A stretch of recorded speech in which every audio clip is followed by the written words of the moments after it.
Hi, everybody. Welcome to another episode of The Morale Booster with John Ughulu. And today I have with me another very intelligent woman. She is a mother, a wife. Actually, she has 5 children, and she's also a professional. She's a lady who likes to impart knowledge in people, and she's no other person but Dr. Widza Bryant. So, Dr. Bryant, thank you for joining me on the program. Thank you, John, for having me. I'm happy to be with you today. I'm so glad you're happy. Thank you very much once again for coming. Dr. Bryant, my listeners are always very eager to hear from my guests. So I would want you to tell us a bit about yourself and what you do. So Dr. Bryant, if you're listening right now, Dr. Bryant is the founder of Bryant and Bryant Institute. But she would be in a better position to tell us what Bryant and Bryant does and her impact towards helping other people. So tell us who you are, ma'am. John, thank you for having me again. Dr. Bryant, I am a consultant. I spent a career in human resources, naturally people-oriented. I am originally from Haiti, but I have been here since the 1980s. And Bryant and Bryant Institute, a center for democratizing leadership, stem from not only my background coming from Haiti, in a country where leadership means only power, to a country where leaders have access to development. However, the development accessibility stops at a certain level. Okay. And there are a lot of people in the front line, a lot of people who do not have the luxury of having a leadership title that doesn't have access to leadership development. So therefore, Bryant and Bryant Institute aims to provide and making a leadership development accessible to all. Okay. And not just to the few in leadership title, but to the masses as well, and with a heavy focus in developing countries. Oh, okay. That sounds interesting. So which means we would have a lot of beautiful topics to actually talk about today. Okay, so when you say you try to provide access to leadership to people, what kind of leadership programs do you concentrate on? So, John, I'm going to put it in another way. Our goal is to bridge the capacity building gap. So we don't have a set of rules that fits all people. We believe in culturally fit leadership development conversations, meaning what we do here in the United States may not be applicable to a country like Liberia, Sierra Leone, or Nigeria, or Haiti for that matter. We want to make sure that we develop programs that is culturally fit and applicable, meaning programs such as youth empowerment, development opportunities, social awareness opportunities, really how to build capacity at the level that is usually not provided. So our goal is not just to say, okay, we have a set of programs that we're gonna carry out to everybody. We basically want to create programs that are appropriate based on what the culture is facing. For instance, if we look at the data for Africa, 62% of the population is youth. Okay, so we want to make sure that different countries in the African continent have an opportunity to create their own programs. to go and see what the youth needs, to go and see what the leaders need, and then make recommendations as to what is appropriate for this particular culture. So that's why we exist, and that's what we think is missing in what we see as leadership development programs in existence. Okay, that sounds really good. Okay, let's pause a bit on what you do. Okay. Based on your profession or your career. I want to take you back to family life. Okay.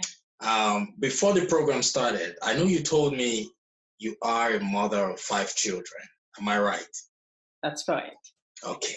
I do 5 children with 2 sets of twins. Okay, right.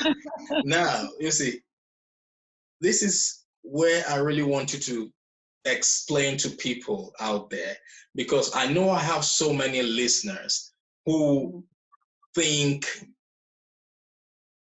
having a lot of children, and young children at that, would be a hindrance, would be a stumbling block for them to achieve their goals, to pursue their careers, to pursue their degrees, So as a mother and a wife, and not just an ordinary mother, a mother with 5 children, can you please tell us how you managed to acquire all this education, all these skills, and just let us know the tricks you used.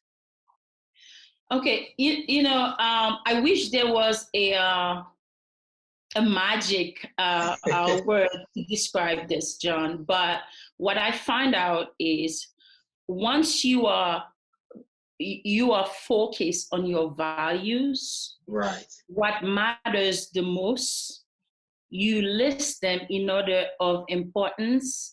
There is nothing that you cannot do. Right. So let me take you back to coming here in the United States as a youth. When I came here, one of the things that I realized early on is the accessibility of education, which I had no access to back home. Haiti. Right. Yes, in Haiti. We have primary schools. Haitians are keen on education. However, it is limited. The accessibility of it is limited. But in the US, it's different. You have access to education that I would have otherwise not have back home in Haiti. So first and foremost, I set out to take advantage of it, because I believe education was a way for me to get ahead. So I put it at a very high level in one of my values. Right. Okay. And the second thing is, as a foreigner, I knew I had to work harder. I did not speak the English language. I had a lot of challenges, and I've always had to work and go to school at the same time. Okay. So, and I took advantage of the accessibility. I kept my focus on what I was able to do in this country that other children or youth my age was not able to do. So, So education to me was not negotiable, because I was told early on, I remember this as I was preparing for our conversation, that a human resources vice president told me one day that I could not get a good job at one of the companies that I was interested in until I had an education. And at that time, I had a lot of issues. I had children. I had limited financials, and it was really hard. However, I kept the faith and continues the hard work. It's all about focus and hard work, John. It's about what is it that you value. Right. Values are very important, especially in our lives, in people who are young. You need to identify those at an early age and say, okay, these are the 3 values that I will not negotiate. And one of mine was education. Okay. Yeah, that's a great one. I keep telling people that the first thing to do is to learn how to prioritize your goals. I'm also an immigrant. You know, I was raised in a country, in Nigeria, in a country whereby you had to pay out of pocket to get educated. That's right. You know, so if you want to go to a good school, you know, that requires a whole lot of money as well. Yeah. But on getting here, I realized that so many of my contemporaries were doing menial jobs, right? I'm not saying menial jobs are not okay, but I knew a lot of people who had master's degrees, who had PhDs from Nigeria doing menial jobs here. And I asked a few of them, what's the reason behind you not being able to get the kind of job that your qualification really provides? And they were all saying the same thing. Now, you know, this is a different country and you have to start, you know, but I kept on asking, did you do any research to know if your degrees will be accepted here? They say no. Now, the people they came here to meet were telling them, look, this is a new land, so you have to start from the scratch. So they couldn't do any research. So first of all, lack of information is a major problem. That's right. That's right. Yes, but when they were saying that, I went ahead to inquire from, you know, I was just calling companies and telling them, look, I want to do this job. Are you going to accept a degree from Nigeria? And out of about 10 companies I called, there was no company that said they don't accept a foreign degree. It's interesting. You know, so that's another thing. Prioritize, do your research, and hang out with the right crowd. So you are all correct on all the above. And in addition to that, John, don't be afraid of the hard work that it takes. Right. Because as someone who spent a career in corporate America and in human resources, I never used my family life and or my schooling as an excuse to be late, as an excuse not to perform, as an excuse not to do well. So I started, before I started college, I was cleaning the school that became my school. I had a cleaning job. So I remember saying to myself, by year such and such, I will be attending the school. And that's exactly what I did. And it took a lot of hard work. So the extra time that it needs. So when you, the beauty of prioritizing and identifying your values is that it keeps you grounded. Yes. Regardless of what comes at you, you have a focus point. You have what it takes. You have what you need to say, okay, I know there is a lot of hard time. I know it's 12, 1 o'clock, 2 o'clock in the morning, and I'm still doing paperwork, but I am going to keep up with it because that's what it takes. Right. It takes hard work and commitment. Like you said, it takes research. Sometimes we, as foreigners, we don't have the luxury of having information right there for us. We don't have the parents who've already walked the walk. We don't have the resources that other people have. But what we have is a commitment to our goals and values that we have identified as important, and we stay committed. Right. And believe me, the hard work matters because I've had to leave for 4 years without sleep so I can acquire a doctorate degree. Yes. And when other people were sleeping, I was doing the hard work. So that's exactly what it takes, as you said. It takes the commitment, it takes the research, and it does take the hard work. Right. So while you were doing your studies, were you doing at the same time with your husband, or it was you going to school, your husband taking care of the children and doing all the work?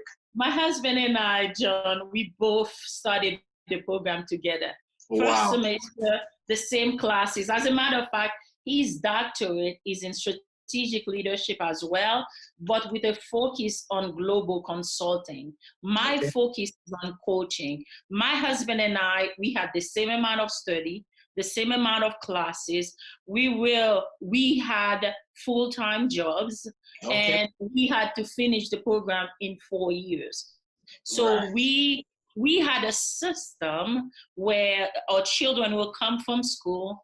We will help them with homework at night when we come from work, and we will pray with them, put them to bed, and we come into our favorite place was our dining room table. We sit down there to sometime 5 a.m. in the morning, and we would do our homework. We would get up and go to school, go to work, and then start again the day. So we kept it up. I mean, it was very hard at times. It challenged us as human beings to see, okay, how much we can take. But it did work out because we both now are doctors. Right. That's a good one. So, but now, for example, if there is someone out there who has like a night job, and they have kids as well, what's your advice to them in terms of, getting the education they want or taking that extra length? Because I know it's more convenient to read at night. It's more convenient to do some of your extra work at night.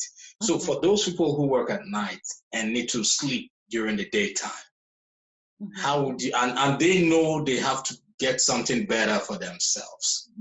They know they need to get an education. What's your advice to them regarding that? This is a good question. The beauty of it is school is so flexible right now. We have online, hybrid. Nowadays, we don't know how school is going to restructure with what's going on outside right now. But school, even in the days I was going to school, which was not long ago, you have the flexibility to take classes one at a time, because all you need is to finish. And sometimes it's really challenging you as an individual with your commitment to greatness. So as someone who's working at night, I don't think it differs from someone who works during the day. The time may be different, but the commitment doesn't change.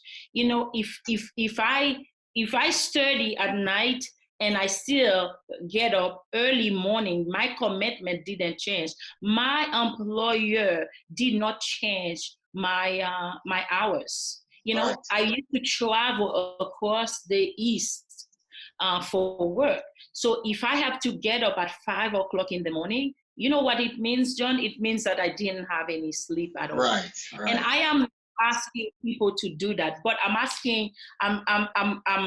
coaching and caution people to cut the extras, such as the watching TV, the social media.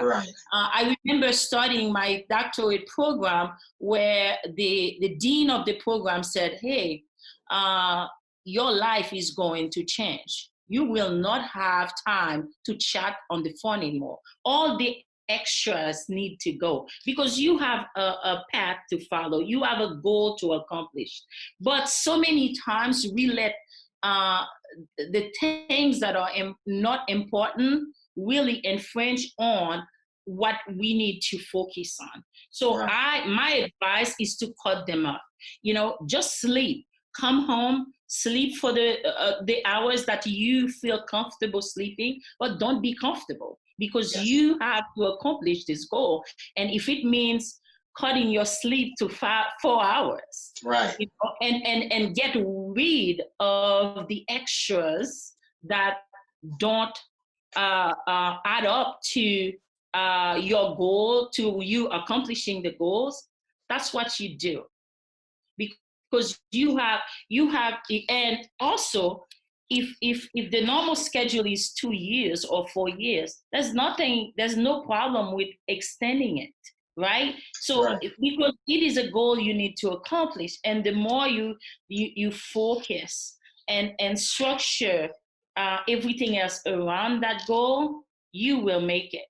So I say to this person or people who work at night, who have children like I do, who have a job that is really demanding, to just take out the extras and adjust your schedule to meet the demand of completing a degree. Because at the end of the day, getting a degree to better yourself is non-negotiable, Right. because especially nowadays. Right.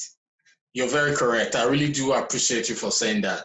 So if you're listening out there, what she's saying is, when you get back from that tough job, no matter how little you feel, no matter how much time you feel you spend on your phone, trust me, you always spend above 30 minutes. That's right. So she's saying you have to cut out those little things that don't matter. Use that 30 minutes to glance through your schoolwork. Right now, you can now go to school even from the comfort of your home. Despite the heavy workload I have, I'm currently doing a program at Harvard Business School, and I'm doing it online. So everybody can study right now online. While the kids are sleeping, that is the best time for you to study. So prioritize. Know that for you to be able to change your circumstances, you should be able to pay the price. Less amount of sleep, cut down on the extras, like she said, and always tell yourself that you will become a better person. Don't give any excuses at all. I really do appreciate you for that. So thank you for that advice. I would want to take us back to what you do to impact lives. Okay. Yes, so let's go to your leadership programs.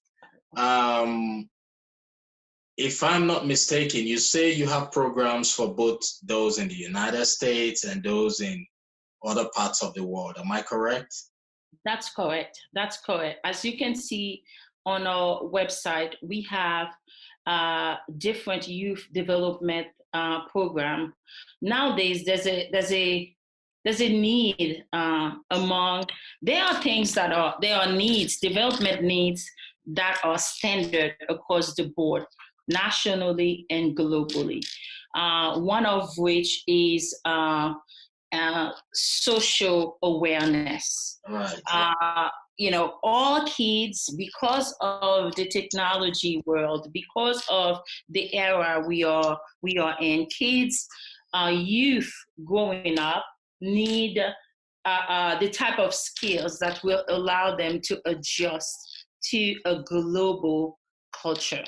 So one of the things that may differ from the US globally is the accessibility of resources, the accessibility of the training. So my husband and I, our goal is really to create programs that will help to empower the youth, that will provide the social skills that they need, that to provide the capacity building that they need in order to be committed. The idea of having a job in the developing countries is one thing, but keeping it and be committed to it, be ethical, use what you have wisely, and not just take it for one day and misuse it, and it becomes it's gone the next day. We need to teach those skills. Sustainability in the developing country and here in the US is important. The youth need to understand the skills that are important in order to be committed to certain things in life.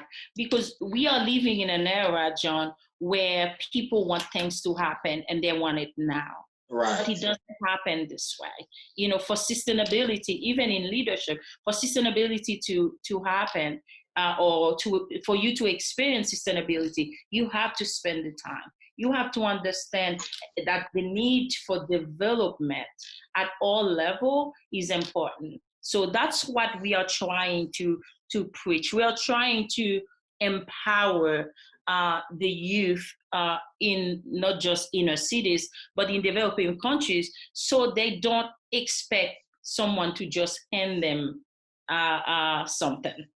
You know, teaching them how to work hard, how to better themselves, and in order to really have access to the resources that they need to survive. And that's part of what, you know, I have done. Even as an HR professional, I spend a lot of time at the front line just so I can empower people and bridge opportunity gaps so people can have access to a better life, or to the jobs that they need to have, but they need the skills and they don't have it. So I spend a lot of time coaching, mentoring, helping frontliners to understand what's available and what they need to do to get there. Because I know for a fact there is a big gap between where a person is, or the majority of the folks, where they are and where they want to be. The gap is really capacity building. And that is a passion of mine, to provide that information and to make it accessible for people to have it. All right. That's a good one. You are a bridge builder. And well, keep doing what you're doing, because one thing I know for sure is that we rise by lifting others. Yeah. So you're doing a wonderful job trying to prepare people for leadership. You know, with good leadership, the world will be a better place. That's right. That's right. The office, the work environment will be a better place. Everybody will be happy. Yeah, so let me take you back to your HR profession. I know I have a lot of people who are out there listening, probably people who are trying to get jobs, or who have been finding it difficult to get a job in a particular field that they would love to get into. What are the challenges out there for people with, like when you're applying for a job, at times they tell you, okay, you need to have this number of years of experience, even with entry-level positions. You know, someone who's just graduating from college, who is trying to apply for an entry-level position. When you look at the requirements or the prerequisites for getting an entry-level position, they still put some years of experience there. So how can those people who are just getting out of college now get a job as an entry-level person, when they do not have the number of years of experience that job requires? You know, John, this is a good question, and it's very rich in how much I could say, but let's break it down. For young folks who are coming out of college and who barely have experience, right, one of the things that I've said to youth, and I've advised youth many times, when you are in college, if you have the luxury of being able to go to college without really having to work a full-time job, right, try to find an internship that is meaningful. Okay. Not just for money, but an internship that in the field of study. I've seen it work as a recruiter, or as an ex-recruiter, and as an HR professional. I know for a fact, when I see a resume of a youth, right, who did not have the experience but had taken steps to acquire an internship in the field that they study, that weighs a lot in my view. Okay. It shows that this particular youth has been thinking about career He's a career-minded individual, one who is going to be responsible and hardworking, because it's not easy to leave the comfort of having a job for money and take an internship in the field for free. Right. So that's the first advice that I'm giving people.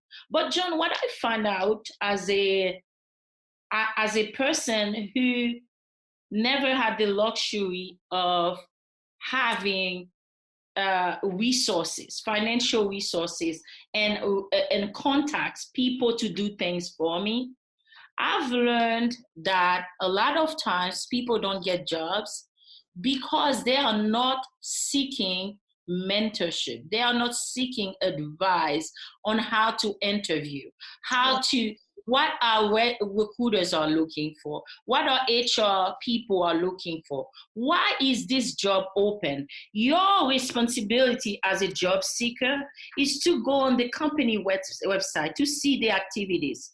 Find out what's going on. Don't just click. Don't just keep clicking.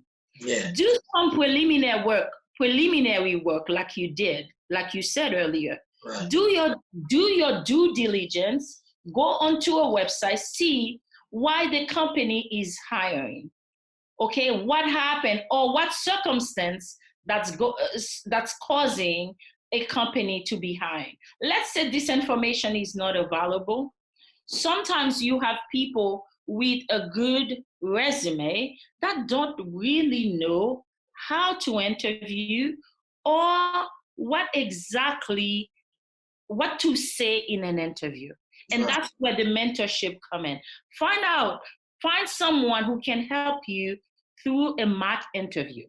Sit down and do a mock interview. John, this is so critical that as an HR professional, I've partnered with leaders to help employees with their development plans. Really sit down with them and assess their skills, interview them, put them to real life interview to see how they do and provide feedback on how they did so they can improve their performance. As a person seeking a job, don't underestimate the power of having a mock interview, even at home with your partner, even at home with someone that you trust. Right. Even with your mirror, you could just... Exactly, in your mirror. Do that work. Because chances are, if I am something that I look for a lot, if you come in to interview with me, John, and you are sitting, you have a beautiful resume, you do your work, and I ask you a question and I say, hey, John, take 2 minutes and tell me a little bit summarize your past experience for me. But I remember, I said 2 minutes. I didn't say 10 minutes. Right. Most people would take way over 2 minutes or less than what I'm asking. So I'm asking you 2 minutes for a specific reason. I need to know if you are paying attention, first and foremost. I need to know if you are detail-oriented.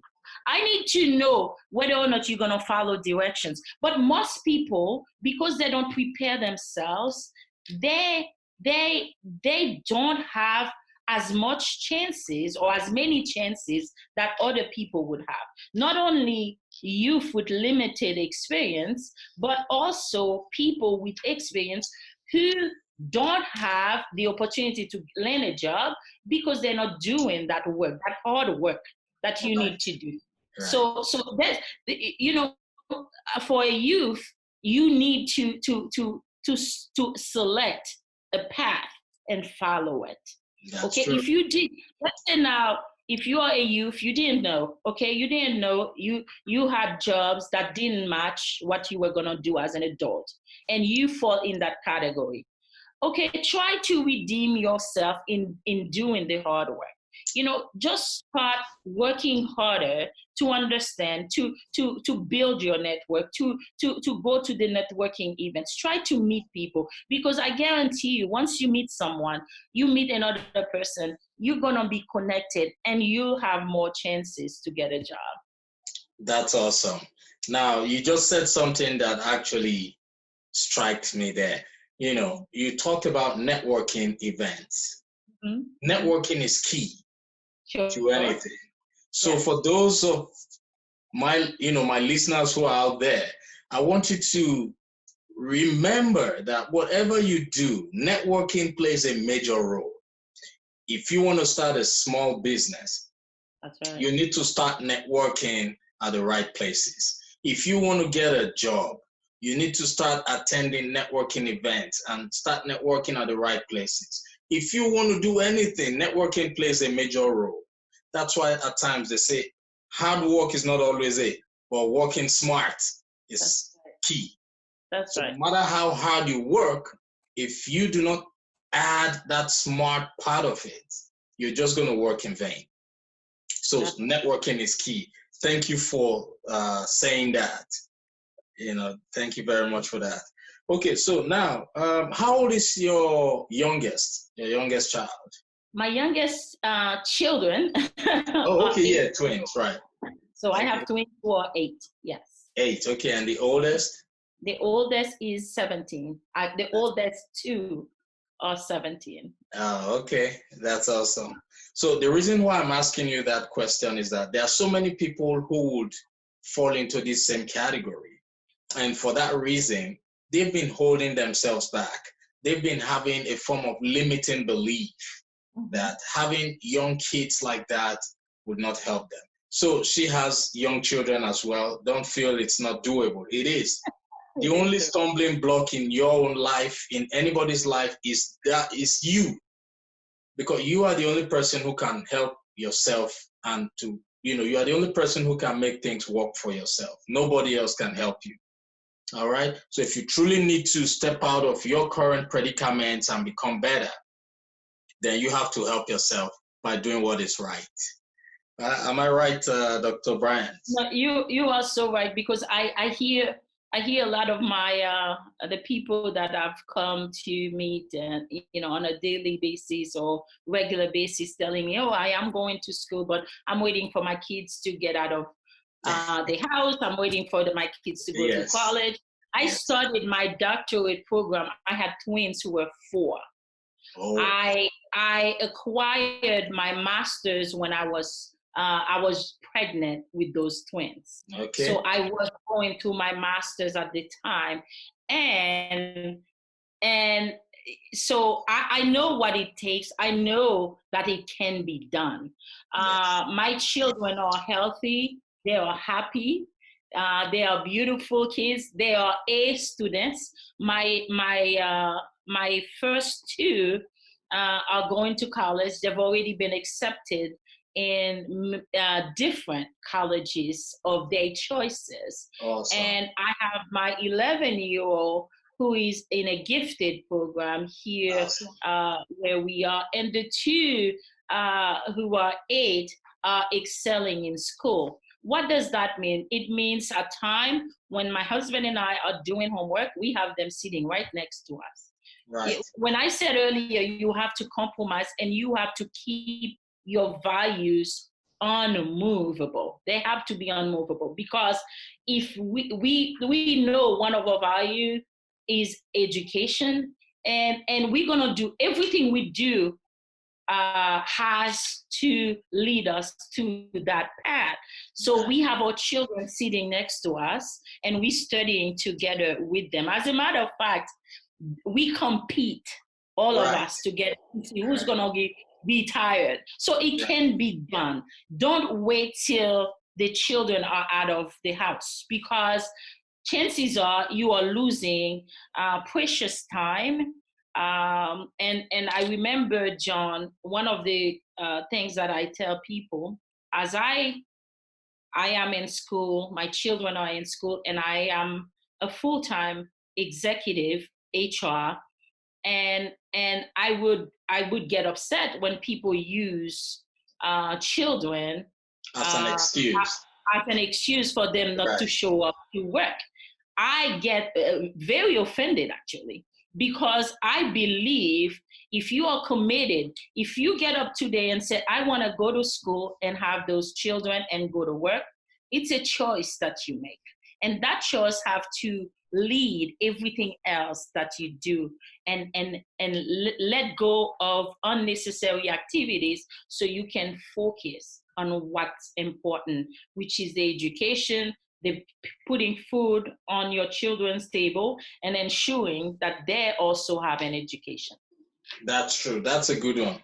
I love what you just said, because a lot of people use that as an excuse. I do coaching too, so it is one of the most common limiting belief, especially for ladies. Mm-hmm. So I'm glad you said this. This is a very powerful program, and I know so many people out there have actually learned one or two things. So I know I told you before that this is a platform I use to encourage people. Mm-hmm. It's a platform I use to let people know that their situations are not unique to them alone. Whatever anybody is going through, so many other people are going through it, so many others have gone through it. So when they listen to people who have been in their situations, it helps them realign with their true purpose in life. That's right. That's why I bring powerful people like yourself to the show. And I really do appreciate you for coming. And I want you to talk about, just tell me briefly what you think about this platform. Do you see it as something that would be able to inspire change? John, I think so. Anytime people are looking for information like this, people are looking for genuineness. People are looking, people are looking for someone or a resource to help them move ahead. And I tell you, a conversation like this, if I was in any situation where I'm still looking to find out what to do in life, would have been of interest to me. I'll tell you what, as you are talking and I was thinking about what else can I say about education to convince people not to put it off. Education, John, gives you options. Right. It gives you options. When I decided last December to move forward and leave my high-paying job to begin this consulting firm, I would not have done it if I didn't finish my doctorate. Yes. The reason for that is because education, I know a lot of people can still make it, but right. It gives you the comfort that there is something that you have no one can take away from you. It is your intellectual property. Exactly. No one, no jobs, no boss, no employer can take away your education. And for those who think, oh, well, I have too many kids, I'm preparing for college for them, I don't want to have any tuition that I need to pay back. I don't want to bombard myself with financial responsibility. I say, go for it, because yes. The government will always work with you. The right. Government will always manage this bill, but the education is for you to keep forever. Right. No right. one can take that away from you. So, and at the end of the day, it gives you the comfort to know, hey, if I'm not happy in this situation, I have options. I can move forward and do something else. And that's what education does. And that's why I think a platform like this and like yours is important and critical to reach people who really don't believe that it can be done. It can be done. It can be done. Yeah. Absolutely, you're correct about that. It can be done. All you need to do is to have that mindset that it can be done. That's right. That's right. Whatever you can think of, you can achieve it. That's right. That's right. Have the faith that, if I put my mind to it, if I am organized and structured and stay true to what it is I'm doing, there is nothing that that you can do, and you will accomplish it. It may take time, but you will accomplish it. Yes. It always takes time at times to get good things, you know. They say it only takes time, but a stutterer would definitely be able to mention or pronounce the name of his father or his mother. That's right. You know, a stutterer, someone who stutters, Yes. someone who stammers. You know, it might take a while, but they definitely would be able to pronounce their last name. That's so right. in life, time is the only thing that you have to put into consideration. You have to utilize your time wisely. That's right. Okay. So do you offer any coaching programs for people who want to get into entrepreneurship? You know, I do because what not per se entrepreneurship, it really coaching and conversation about for people who really want to go out there and try to acquire the confidence that it takes to move forward. With me, I just became a consultant because I believe that my education and my experience can be something that I fall onto anytime. However, the type of coaching and career advice that I have been involved in giving to people are not solely for entrepreneurship, are really for people who are who have questions and who are confused about their career, about life decisions as a whole, about even being an employee, how to move forward, how to sit at the table where you have been limited and you don't have access to. And I've had the opportunity to sit in roles that have given me access to people and resources that otherwise I would not have had if I was not who I am today. So I have tried to fill in the gap and not per se for someone or people to just become an entrepreneur. I am a resource that is very diverse. I have a diverse